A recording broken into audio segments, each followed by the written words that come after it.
Quand c'est pas Messi, c'est Alvarez qui sauve l'Argentine et quoi qu'il arrive à la fin, c'est le Barça qui gagne. Revenez dire qu'Alvarez c'est pas un grand neuf. Alvarez il a pas le temps pour vos bêtises. Il est là dans les grands moments. Il arrive, il t'envoie un pétard, un des plus beaux buts de la Coupe du Monde pour aller qualifier son équipe en demi-finale de Coupe du Monde. C'est ça un grand neuf, c'est ça le futur neuf du Barça. Victoire 3-1 de l'Argentine en prolongation face à la Suisse, encore une fois en étant très midas. Parce que t'as été à 11 contre 10 pendant un long moment et t'as pas réussi à le concrétiser. Et tu dois te compter encore une fois sur des exploits individuels. Quand c'est pas Messi, c'est Alvarez. Et au final tu mets un dernier but parce qu'ils sont découverts.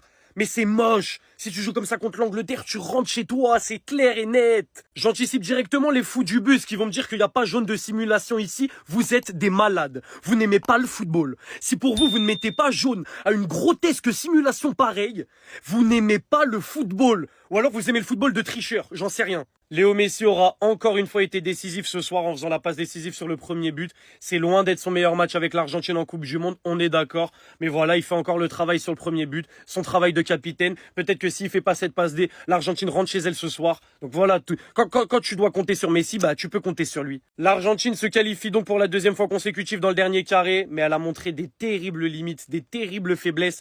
Et même si t'as Messi qui est un génie du foot, Alvarez qui est un numéro 9 de classe mondiale, contre Bellingham et Kane en forme et cette Angleterre-là, il va falloir être très très bon et relever ton niveau. Voilà, en tout cas, ceux qui voulaient voir Messi sortir aujourd'hui, vous êtes réveillés pour rien. Il aurait fallu dormir, évidemment, encore une fois. Et on s'attrape mercredi. J'ai très très hâte de ces demi-finales. Les 4 premiers du classement FIFA en demi-finale, c'est une folie. C'est quoi cette belle étoile derrière l'Argentine pour être aussi nul et avoir la chance du champion? C'est pas possible d'être aussi nul et d'avoir autant de chance. Tu regardes les matchs, tu comprends même pas comment ils gagnent. Si tu ne veux plus rien rater, films, séries, matchs, Opli, une réduction avec KB10, n'hésitez pas à foncer. Tout est sur mon profil, il y a le site officiel. Face au Cap-Vert, l'Argentine a galéré. Prolongation. Face à l'Égypte, l'Argentine a galéré. Messi a renversé le match alors qu'ils étaient menés de 2 buts. Maintenant, face à la Suisse, un tir cadré, un seul. C'est un corner de Messi pour McAllister. Et franchement, c'est mérité pour lui au vu de sa Coupe du Monde. Puis ensuite, le néant total. Bien évidemment que l'Argentine finit par se faire punir et ils se font égaliser. Frappe qui passe entre les jambes de Martinez. Et voilà le tournant du match. Simulation, carton. Et même à 10 contre 11, l'Argentine avait du mal. C'est venu d'un exploit individuel d'Alvarez qui a nettoyé la lucarne et qui vient mettre son premier but en Coupe du Monde. Et Lautaro Martinez qui met le but du break sur une contre-attaque. Et là, je suis en train de réfléchir par quel miracle l'Argentine va réussir à passer l'Angleterre. Qu'est-ce qu'ils vont faire encore? J'ai l'impression que c'est pas possible de les sortir alors qu'ils sont pas bons. Sinon, vous les gars, vous en pensez quoi? Ramenez-vous sur cette impatience en nuit. S'il faut mettre 200 millions pour qu'Alvarez réalise son rêve, tonton Laporta Déco allait mettre 200 millions. Sa valeur marchande était en train de chuter et ça faisait les affaires du Barça car il réalisait une mauvaise Coupe du Monde. Lui qui est en embrouille avec son club. Lui qui est arrivé en mauvaise condition physique car ils l'ont fait jouer en LDC alors qu'il était blessé sous injection. Alvarez qui n'est pas concentré à 100% sur la Coupe du Monde à cause de son avenir. C'est sûr qu'il y réfléchit, c'est sûr qu'il y pense. Car il ne sait pas où il sera la saison prochaine mais il ne veut plus être à l'Atlético pour l'instant. C'est lui qui vient sauver la legacy de Messi en prolongation sachant qu'il avait mis 0 but durant ce mondial. Et le but qu'il met c'est un banger à la 115e minute. Et cette frappe-là, est-ce qu'elle me choque? Non, parce qu'à chaque fois que je le vois faire ça, elle touche la barre. Fallait bien qu'elle rentre en lucarne à un moment. En tout cas, l'Atlético, vous allez pas nous emmerder. On ne garde pas un joueur qui ne veut pas rester. Et encore moins quand il le déclare publiquement. En tout cas, si vous savez pas où péter vos maillots, street player, mon code juste ici, tout est sur mon profil. Et vous fiez pas aux performances de Alvarez avec l'Argentine, car il est archi mal utilisé. Sinon, vous les gars, vous en pensez quoi? Ramenez-vous sur cette impatience en nuit. Chaque match, il brise un record. Chaque match, il creuse l'écart avec ses concurrents. Je raconte n'importe quoi, il n'a pas de concurrent. Messi devient le meilleur passeur de l'histoire de la Coupe du Monde. Et vous savez ce que c'est le plus drôle? Il est meilleur buteur de la Coupe du Monde. Et vous savez ce que c'est le plus drôle? Il est le joueur le plus décisif de l'histoire de la Coupe du Monde. Et vous savez ce que c'est le plus drôle? Il est le joueur ayant le plus de matchs consécutifs en étant décisif en Coupe du Monde. Et vous savez ce que c'est le plus drôle? Il est le seul joueur à avoir 2 trophées de MVP en Coupe du Monde.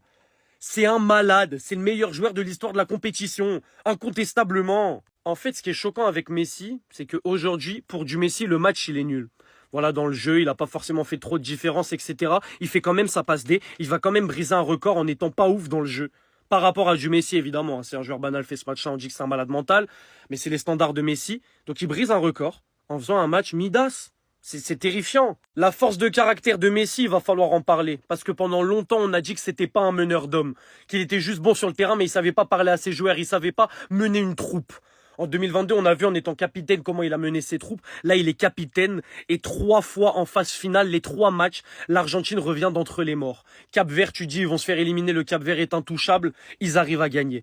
Égypte, ils sont menés 2-0 à la 79e, ils arrivent à gagner. La Suisse, ils se font égaliser et ils sont pas du tout dans un rapport de force, ils arrivent à gagner 2-1, 3-1 aux prolongations alors qu'il y a un bloc qui est ultra bas. Voilà ce que c'est un meneur d'hommes. Bref, les amis, encore une fois, nous sommes restés réveillés pour voir jouer Lionel Messi et nous ne sommes pas déçus. Il est devenu le meilleur passeur de l'histoire de la Coupe du Monde. C'était une belle soirée, nous allons passer une bonne nuit et on s'attrape contre l'Angleterre, Léo. Il va peut-être encore marquer, faire passe des... Dans tous les cas, il va être exceptionnel comme d'habitude. J'ai la haine de ouf. Mais dans tous les cas, il fallait s'attendre. Ils étaient à 10 contre 11, en plus c'était le favori. Bref, félicitations. Pour parler de la situation d'Embolo, parce que c'est très bien que j'ai fait une vidéo et je me suis trompé. C'est une nouvelle règle qui a été mise en place. Sur certains cas de simulation, la VAR peut intervenir à ce moment-là. Les gars, mea culpa, je m'en excuse. Globalement, le match, je vais vous parler très français, les Argentins, ils sont pas forts. L'animation offensive est tellement pauvre que j'ai l'impression que quand Lionel Messi, il fait pas en sorte de faire bouger les choses, bah ça ne bouge quasiment pas. Alors oui, là, il y a eu la réussite de Julián Alvarez, le talent qu'il peut avoir à certains moments, mais c'est pauvre en termes de jeu, mais vraiment. Face aux Anglais, ce serait une toute autre histoire. C'est une équipe qui est beaucoup plus stable. Alors oui, ils ont fait un match plutôt moyen face à la Norvège. Mais je pense que ce sera l'adversaire qui va causer le plus de problèmes à l'Argentine et d'ailleurs les éliminer, j'en suis sûr et certain. Grosso modo, dans cette Coupe du Monde, il n'y a pas eu de surprise. L'Espagne a battu la Belgique, la France a battu le Maroc, l'Angleterre a battu la Norvège et l'Argentine a battu la Suisse. Comme je vous le dis, on va manger Gucci. On va manger une demi-finale équipe de France-Espagne. Ça va être incroyable. Est-ce que quelqu'un peut me donner les pronostics? Bien sûr que non, c'est pas possible. Entre l'équipe de France, l'Espagne, l'Angleterre et l'Argentine, qui vous garantissez en finale de la Coupe du Monde? Moi, j'avoue, je ne sais pas pour l'instant. Mais je mise sur l'Angleterre contre la France. Pourquoi pas?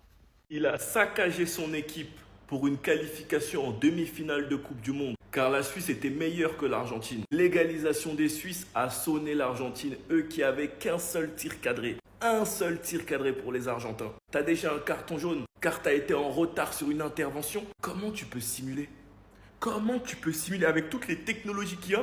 Comment tu peux simuler? Et en plus de ça, t'embrouiller derrière. Comme si la VAR, elle n'existait pas. La sanction est lourde et dure, mais une simulation, c'est carton jaune. Il a privé son équipe d'une potentielle qualification en demi-finale de Coupe du Monde en sortant l'Argentine. Ils étaient à ça de réaliser l'exploit. Je ne sais pas quelle belle étoile ils ont les Argentins, mais la chance qu'ils ont durant ce mondial, c'est dingue. À chaque fois, ils frôlent l'élimination et il se passe quelque chose. Il se passe quelque chose qui va dans leur sens. Rassure-moi, tu voulais juste prolonger la legacy de Messi ou un truc dans le genre. C'était pas volontaire.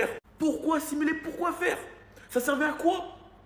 Ça, c'est dingue. Sinon, vous les gars, vous en pensez quoi? Ramenez-vous sur Snap, on s'ennuie. Vous savez, ce qui me fascine, c'est que cette équipe d'Argentine, aussi faible qu'elle est, elle va potentiellement aller en finale. Vraiment, le niveau des équipes en face, waouh. Encore une fois, un coup du sort, il y a un truc. Mbolo, il prend un rouge, alors que franchement, la Suisse, à ce moment-là du match, ils étaient plutôt en maîtrise. Et pour moi, c'est le tournant. Parce qu'il y avait un monde où cette équipe d'Argentine est sortie, clairement. La seule satisfaction que j'ai dans ce match-là, c'est d'avoir vu Julián Alvarez marquer. Mais très honnêtement, qu'est-ce que c'est faible. Qu'est-ce que c'est faible. Vous connaissez mon point de vue par rapport à ce coach. Je l'ai déjà dit une centaine de fois, il est nul. Il veut absolument rien changer à cette équipe-là. Et honnêtement, s'il tape cette Angleterre-là avec cette compo, je ne dirai plus rien. Voilà, je ne dirai plus rien. Je ne comprends plus rien au foot. Cette équipe va se sortir jusqu'à quand? Jusqu'à quand? Là, l'Angleterre, normalement, l'Angleterre, ça doit être une équipe d'expérience, de maîtrise. Donc, si tu viens avec cette compo, tu perds. Normalement. Mais quel coup farfelu cette équipe d'Argentine va nous sortir encore en demi. J'ai hâte de le savoir. Les gars, c'est quoi le délire avec l'Argentine en fait? Eux là, ils aiment bien aller jusqu'au bout de la nuit, dans les derniers instants, les prolongations, les temps additionnels pour gagner. À chaque fois, ils nous font ça. Victoire 3-1 de l'Argentine face à la Suisse. Ouverture du score de McAllister sur une passe de qui? Sur une passe de qui? Léo Messi. Ensuite, la Suisse qui égalise et direction les prolongations. Et Julián Alvarez, qui est très moyen, pour ne pas dire mauvais depuis le début de la Coupe du Monde. Ah là, on peut rien lui dire. On peut rien lui dire. Il met un but pour le 2-1. Mais quel but! Quel but! Une frappe à l'entrée de la surface excentrée qui finit en pleine lucarne. Eh, ouais, le ballon, il est là, il va finir là. Carrément, il a été élu homme du match tellement son but il est beau. Et en plus d'être beau, il est important parce que c'est le but du 2-1 à la 112e minute. Donc autant vous dire que j'avoue, il mérite son trophée d'homme du match. À la 122e minute, Lautaro Martinez pour le 3-1 qui vient définitivement éteindre la Suisse. Et s'il y a un geste qu'on doit retenir pour ce match, oh là là là là là là, c'est cette passe de Messi. Waouh! Pour le plaisir des yeux, je vous la remets. Pouf! Regardez-moi se toucher. Waouh! Ça c'est mon Léo! Et bah voilà, comme d'habitude, ils s'en sortent encore. À chaque fois qu'on pense qu'ils vont se faire tordre, il y a toujours un truc qui vient dans leur sens. Aujourd'hui, par exemple, ce qui a fait basculer le match, c'est le carton rouge d'Ambolo. La Suisse dominait salement l'Argentine qui proposait rien. Franchement, dans ce match-là, qu'on se dise la vérité, l'Argentine a été nulle à chier. Avant le carton rouge, ils n'ont rien proposé du tout. Même Lionel Messi était pas terrible. La Suisse était venue avec la stratégie parfaite, jouer haut. Ils avaient le contrôle du ballon carrément en première mi-temps. La Suisse dominait. Malgré qu'ils étaient menés 1-0 grâce à l'ouverture du score de McAllister à la 9e minute. La Suisse n'a rien lâché jusqu'à l'égalisation en deuxième mi-temps. Après cette égalisation, les aurait largement pu aller chercher le deuxième but, et étant donné que c'est eux qui dominaient. Et malheureusement pour Mbolo, c'est inventé un truc dans la tête, je sais pas ce qu'il a voulu faire. Le gars il part sur Paredes et d'un coup il tombe. J'ai arrivé à simuler alors que Paredes n'est même pas à côté de lui, il l'a même pas touché. Si tu veux simuler, simule bien au moins, tu peux pas faire des trucs ridicules comme ça. Finalement l'arbitre part voir la VAR, il y a pas faute, simulation claire, deuxième carton jaune. Sachant que le premier carton jaune aussi était complètement débile. Le gars s'est mis à pleurer en sortant et là malheureusement la Suisse était dans la merde. Et là l'Argentine a commencé à pousser, la Suisse est passée en bloc bas. Eux qui jouaient si haut avant le carton rouge, malheureusement ils sont obligés de passer en bloc bas. Et qui dit bloc bas dit le dada de l'Argentine, ils aiment ça. Néanmoins la Suisse a réussi à tenir jusqu'à la deuxième mi-temps des prolongations. Mais malheureusement pour eux, Julian Alvarez n'avait pas le temps. Il a lâché un de ses enroulés. Lucarne opposé direct. Après lui c'est Lautaro Martinez qui vient claquer le troisième but et c'était terminé. Attendez.